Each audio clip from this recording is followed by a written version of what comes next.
Hello ನಮಸ್ತೆ friend, ಇವತ್ತು soya pulao ಮಾಡೋದು ನೋಡೋಣ ಬನ್ನಿ. ನೋಡಿ, ಸ್ವಲ್ಪ ಕಾಯಿ, ಒಂದು ಹಿಡಿಯಷ್ಟು ಸೋಯಾ ಇಟ್ಕೊಂಡಿದ್ದೇನೆ. ಮತ್ತು ನೋಡಿ, ರುಬ್ಬಲಿಕ್ಕೆ ಕಾಯಿ ಮತ್ತು ಶುಂಠಿ, ಬೆಳ್ಳುಳ್ಳಿ, ಒಂದು 3 ಚಕ್ಕೆ, ಒಂದು 3 ಲವಂಗ, ಒಂದು ಅನಾನಸ್ ಹೂವು, ಬ್ಯಾಡಗಿ ಮೆಣಸಿನ್ಕಾಯಿ ಒಂದು 3, ಹಸಿಮೆಣಸಿನ್ಕಾಯಿ ಒಂದು 4 ಎಲ್ಲವನ್ನು ಹಾಕಿ ರುಬ್ಬಿಕೊಳ್ಳೋಣ. ಚಕ್ಕೆ, ಲವಂಗ, ಅನಾನಸ್ ಮೂಗು ಎಲ್ಲವನ್ನು ಹಾಕಿ ರುಬ್ಬಿಕೊಳ್ಳೋಣ. ಇದನ್ನು ಕೊತ್ತಂಬರಿ ಹಾಕಿ ಮತ್ತು 2 ಪಾವು ಅಕ್ಕಿಯನ್ನು ತೊಳೆದಿಟ್ಟಿದ್ದೇನೆ ನಾನು.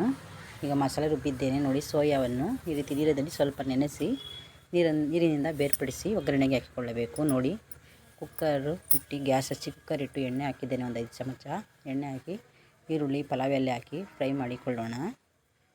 ಈರುಳ್ಳಿ, ಪಲಾವ್ ಎಲೆ ಕಂದು ಬಣ್ಣ ಬಂದ ಮೇಲೆ ಇದಕ್ಕೆ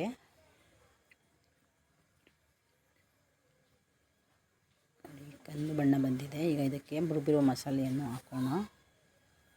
ನನ್ನ ಚಾನಲ್ಗೆ ಸಬ್ಸ್ಕ್ರೈಬ್ ಮಾಡಿ, ಲೈಕ್ ಮಾಡಿ ಫ್ರೆಂಡ್.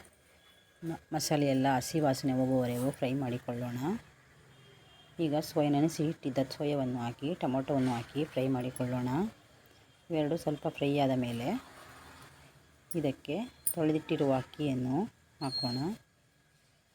ಧನಿಯಾ ಪುಡಿ, ಖಾರದ ಪುಡಿ ನಮಗೆ ಎಷ್ಟು ಬೇಕೋ ಅಷ್ಟು ಹಾಕಿಕೊಳ್ಳೋಣ, 1 ಚಮಚವನ್ನು.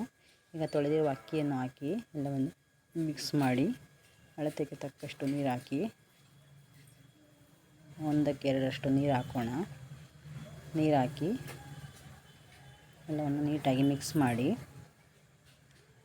ರುಚಿಗೆ ತಕ್ಕಷ್ಟು ಉಪ್ಪು ಹಾಕೋಣ. ಉಪ್ಪು ಹಾಕಿ ಈ ರೀತಿ ಎಲ್ಲವನ್ನು ನೀಟಾಗಿ ಮಿಕ್ಸ್ ಮಾಡಿ ಕುಕ್ಕರ್ ಮುಚ್ಚಳವನ್ನು ಮುಚ್ಚಿ 2 ವಿಸಿಲ್ ಕೂಗಿಸಿದರೆ ಸೋಯಾ ಪಲಾವ್ ರೆಡಿಯಾಗುತ್ತದೆ.